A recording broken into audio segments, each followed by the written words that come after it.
Good morning मेरे प्यारे बच्चों, मेरा नाम क्षितिज मालविया है और मैं आपके साथ आज आ गया हूँ 10th क्लास की एक नई जर्नी को शुरू करने, जिसमें हम ग्रेड 10th के साइंस को कवर करने वाले हैं।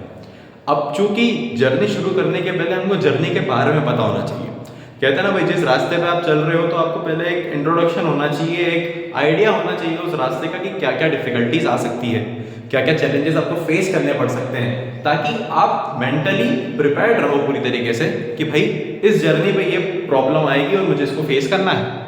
वैसे ही आज हम ग्रेड 10th के रोड मैप को तैयार करेंगे और देखेंगे कि ग्रेड 9 से ग्रेड 10th में जब ट्रांजिशन होता है तो आपको किन चीज़ों का ख्याल रखना है, ताकि हम जब जर्नी को शुरू करें ग्रेड 10th के साइंस की और ग्रेड 9th के साइंस की तो हम मेंटली प्रिपेयर्ड हैं। तो बेटा, मेरा नाम है क्षितिज मालविया और आपका स्वागत है एक नए सेशन के अंदर। चलिए शुरू करते हैं। तो स्टूडेंट्स, आप सभी ने देखा होगा कि जब हम ट्रांजिशन करते हैं ग्रेड 9 से ग्रेड 10th में, तो आप सभी के पेरेंट्स, आप सभी के मेंटर्स कहीं ना कहीं आपको ये बात समझाते हैं स्टार्टिंग से, ग्रेड 8 जब खत्म होती तब से कि यार ग्रेड 9 और 10th बहुत इंपॉर्टेंट है और आपको इसका ध्यान रखना है। आपको ये ध्यान रखना है कि आप किस तरीके से पढ़ाई कर रहे हो, क्योंकि ग्रेड 10th का रिजल्ट बहुत ज़्यादा ज़रूरी है। आप सभी ने सुना होगा कि ग्रेड 10th के बच्चे बहुत ज़्यादा मेहनत करते हैं बोर्ड्स को फेस करने के लिए और बहुत सारी ब्ला ब्ला ब्ला बहुत सारी बातें। अब बेटा, ये थॉमस अल्वा एडिसन ने तो एक कोट दिया ही था कि a piece of paper can not decide my future. अब कुछ बच्चे उसको बहुत सच मानते हैं। अरे भाई, उसने वो बात तब बोली थी जब वो साइंटिस्ट बन चुका था, उसके बाद उसने कहा था, शायद उसने कहा था भी कि नहीं, कि a piece of paper can not decide my future.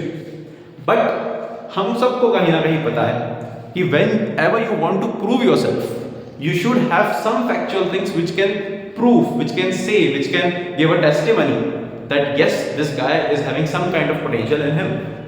And for you all, the biggest opportunity which you are getting right now is of grade 10th. क्योंकि ग्रेड 10th वो आपकी पहली क्लास है जहां पर आपको state level, national level, district level एक certain recognised platform मिलता है जहां पर आप खुद को प्रूव कर सकते हो। ग्रेड 10th वो क्लास होती है जो बहुत बड़ा रोल प्ले करती है आपके सेल्फ कॉन्फिडेंस को बिल्ड करने में और आपकी लाइफ को बिल्ड करने में। क्योंकि आपने सुना होगा, कई कहानियां ऐसी हो चुकी है कि ग्रेड 10th में कोई बच्चा फेल हुआ लेकिन 11th-12th में उसने मेरिट और बहुत अच्छे मार्क्स लाए। आपने सुना होगा कि कई सारे IAS IPS ऑफिसर्स ऐसे रहे हैं जो ग्रेड 10th फेल हुए, ग्रेड 12th फेल हुए, उसके बाद भी उन्होंने मेहनत करी और आज एक बहुत अच्छी पोजीशन पे लाइफ में पहुंच चुके हैं। ऐसा क्यों होता है कि जब ग्रेड 10th में कोई फेल होता है, ग्रेड 12th में फेल होता है? ऐसा तो कभी सुना नहीं होगा ग्रेड 8 में मैं फेल हुआ था और मैं IAS बन गया। ऐसा कभी सुना नहीं सुना होगा।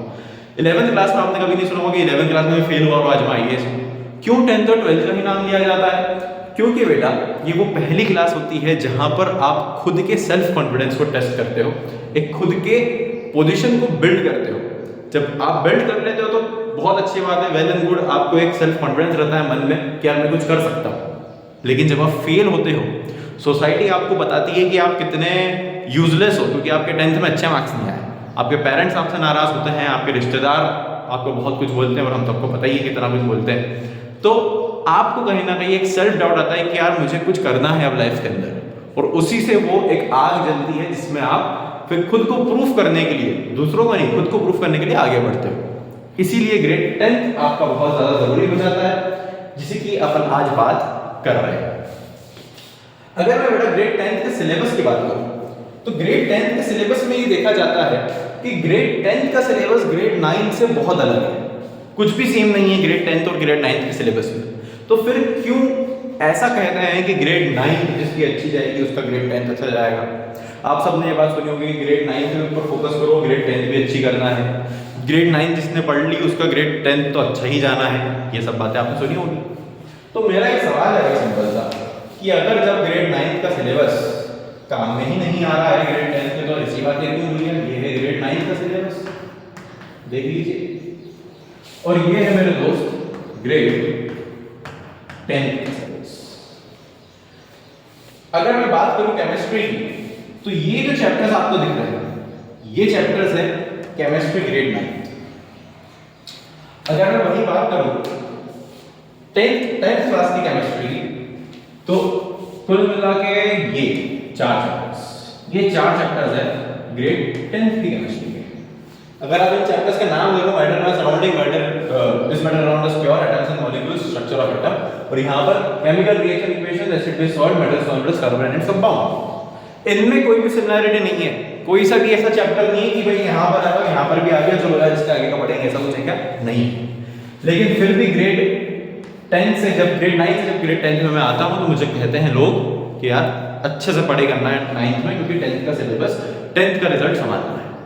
अगर बायोलॉजी की बात करूँ तो बायोलॉजी के अंदर यहाँ पर है आपको ये 2 चैप्टर्स और ये 1 चैप्टर, ये 3 चैप्टर है आपके बायो के अंदर, सेल, टिश्यू, फूड रिसोर्सेज। यहाँ पर अगर मैं बायोलॉजी की बात करूँ तो यहाँ पर आते हैं आपके 5 चैप्टर, ये 4 और ये रहा 5वां, that is life process, control, coordination, how to organism reproduce, heredity और आरएनए। कोई सिमिलरिटी नहीं है, ऐसा कोई कंसेप्ट नहीं है जो इसका यहाँ पे यूज होने वाला है या फिर जो यहाँ पे पढ़ लिया और अब यहाँ पे काम आने वाला है, ऐसा कुछ भी नहीं। ग्रेड 9 के फिजिक्स की बात करूँ, ये रहे वो 5 चैप्टर्स जो आपको ग्रेड 9 में देखने को मिले थे फिजिक्स के अंदर, ये रहे वो 4 चैप्टर्स जो आपको ग्रेड 10th में देखने को मिलेंगे फिजिक्स के अंदर। कोई सिमिलरिटी नहीं है दोनों चैप्टर्स के अंदर, दोनों ही सिलेबस के अंदर कोई सिमिलरिटी नहीं है। तो फिर ऐसी कौन सी बात है जो ग्रेड 9 की है, जो आपने की हुई है और आपको ग्रेड 10th में काम आएगी? मेरे प्यारे बच्चों, ग्रेड 9 की वो चीज जो ग्रेड 10th में काम आएगी वो होगा आपका माइंडसेट और आपकी स्ट्रेटेजी, और जो आपने ग्रेड 9 में फॉलो करी है। जो भी लर्निंग हैबिट्स, जो भी आदतें, जिस भी तरीके से आपने पढ़ाई करी ग्रेड 9 में, आपका सेम टू सेम हैबिट्स कहो या फिर स्ट्रेटेजी कहो या फिर माइंडसेट कहो, वो सब कुछ ग्रेड 10th में एज इट इज आएगा। और जिन बच्चों ने ग्रेड 9 को सीरियसली लिया था उनमें ये सीरियसनेस की आदत ग्रेड 10th में मिलेगी, जिसका फायदा आपको ग्रेड 10th में देखने को मिलेगा। लेकिन जो बच्चा अगर ग्रेड 9th को जिसने ऐसे ही पढ़ लिया हो कि हाँ यार बोर्ड्स की क्लास नहीं है, इसके ऊपर ध्यान नहीं देना, और उसने बिना सोचे समझे, बिना कोशिश करे ग्रेड 9th को खत्म किया हो, उसको बहुत ज़्यादा डिफिकल्टी चाहिए ग्रेड 10th के अंदर। क्योंकि एक दिन में कभी हीरा नहीं बन सकते ना, तपना पड़ता है। कहते हैं ना कि भाई diamond is developed under high pressure and high temperature, तो the diamond goes through process to become so much valuable, gold goes through so much process to become so much valuable. So सोने को तपना पड़ता है, कहते हैं ये बात, है ना। तो भाई अगर आप तपे नहीं हो ग्रेड 9th में, तो ग्रेड 10th के अंदर आप अचानक से हीरा नहीं बन जाओगे, और अगर आपको बनना है तो आपको मेहनत करना पड़ेगा। तो जो भी चीजें आपने यहाँ पर सीखी है से मतलब खुद की लर्निंग हैबिट, स्ट्रेटेजीज, माइंडसेट जो आपने डेवलप ग्रेड 9th में करा है, वो काम आएगा ग्रेड 10th के अंदर। क्योंकि ग्रेड 10th के अंदर अचानक से कोई जादू की छड़ी नहीं घूमेगी, अचानक से आप दिन भर पढ़ने नहीं लगोगे, अचानक से जो बच्चा 1 घंटा पढ़ाई करता था वो 4 घंटे पढ़ने नहीं बैठेगा। यही सब बातें अपने को ग्रेड 10th के अंदर काम आने वाली है। जिन बच्चों ने ग्रेड 9th के अंदर फिजिक्स में न्यूमेरिकल्स के ऊपर फोकस नहीं करा था, उनको फिजिक्स में अब दिक्कत चलेगी, क्योंकि भाई ग्रेड चैप्टर 9 और चैप्टर 11 अगर अपन देखें, लाइट और इलेक्ट्रिसिटी, इन दोनों ही चैप्टर्स के अंदर आपको न्यूमेरिकल्स देखने को मिलेंगे। जिन बच्चों ने केमिस्ट्री के बेसिक कंसेप्ट्स पे ध्यान नहीं दिया था, बेसिक कंसेप्ट मतलब पीरियोडिक टेबल वाला पार्ट जो आया था आपको, स्ट्रक्चर ऑफ एटम और एटम्स एंड मॉलिक्यूल्स के एनडी में जनरली पढ़ते हैं वो चीज, जिन्होंने उस पर ध्यान नहीं दिया उनको दिक्कत जाएगी। जिनको बेसिक केमिस्ट्री समझ में नहीं आई उनको 10th की केमिस्ट्री में दिक्कत जाएगी। जरूरी नहीं है कि स्ट्रक्चर ऑफ एटम के सारे आंसर मुझे याद है सर, अब मेरी 10th अच्छी जाएगी, ऐसा नहीं है भाई। समझना और रटना, इसमें जमीन और आसमान का अंतर है। You have to study to be knowledgeable, not to magnify और do the rectification of all the question and answers which are there in your book. So that is why if you are having a mindset to just mug up the things and bring good marks and prove yourself that I am a good student, so in my opinion that is very false, because if you are a good student, if you are a good learner, you must understand things, then only follow them or apply them in your life. In the same way, if we talk about biology, so the students who were not having the habit of understanding the concepts of biology, biology को generally लोग रटने का काम करते हैं कि भाई ये टिश्यू है 4 तरीके के, रट लो इनके नाम, इनके आंसर रट लो। जिन्होंने समझा नहीं, जिन्होंने इंटरेस्ट डेवलप नहीं करा कि यार हम बायोलॉजी के अंदर खुद के बारे में जान रहे हैं, तो क्यों ना इंटरेस्ट से जाने, क्यूरियोसिटी के साथ जाने कि कुछ सवालों के जवाब जो बुक में नहीं भी होंगे मैं कहीं और से पता करूँ। जिन्होंने उस क्यूरियोसिटी से पढ़ाई नहीं करी उनको ग्रेड 10th के बारे में दिक्कत चाहिए। क्योंकि ग्रेड 10th के बारे में आप देखो तो ये पूरी तरीके से आपकी बॉडी और माइंड से रिलेटेड है। आपकी बॉडी के अंदर जो भी आप इंपॉर्टेंट समझते हो वो सब कुछ आप पढ़ने वाले हो ग्रेड 10th के अंदर। लाइफ प्रोसेस के अंदर आप सारी ही आपके लाइफ के अंदर जितनी 4 से 5 इंपॉर्टेंट प्रोसेस होते हैं उनको समझोगे। रिप्रोडक्शन हो गया, आपके ब्रेन की फंक्शनिंग हो गई, आपकी हेरिडिटी हो गई, और क्या बच्चा बायो होगा। मतलब कुल मिला के एक पूरा का पूरा ओवरव्यू जो बच्चा बचपन से लेकर बड़ा हो तक समझता है कि यार मुझे ये जरूरी लगता है लाइफ में बायोलॉजी से रिलेटेड, वो सब कुछ अब ग्रेड 10th में आ गया। अब जो बच्चे को सिर्फ रट्टा करने की आदत है वो किसी भी सब्जेक्ट में अच्छे तरीके से मेरे ओपिनियन में नहीं कर पाएगा। क्यों नहीं कर पाएगा मेरे दोस्त? क्योंकि 10th क्लास इस चीज की परीक्षा नहीं लेती कि आप कितने अच्छे से याद कर सकते हो, रट सकते हो। ये इस चीज का एग्जाम होता है, इस चीज का टेस्ट होता है कि आप प्रेशर कैसे हैंडल करोगे, आप चीजों को समझ के एक नए इनोवेशन के साथ कैसे प्रेजेंट करोगे, और आपका प्रेजेंस ऑफ माइंड पेपर के दौरान और पूरे सेशन में कैसा होता है, इस चीज को टेस्ट किया जाता है।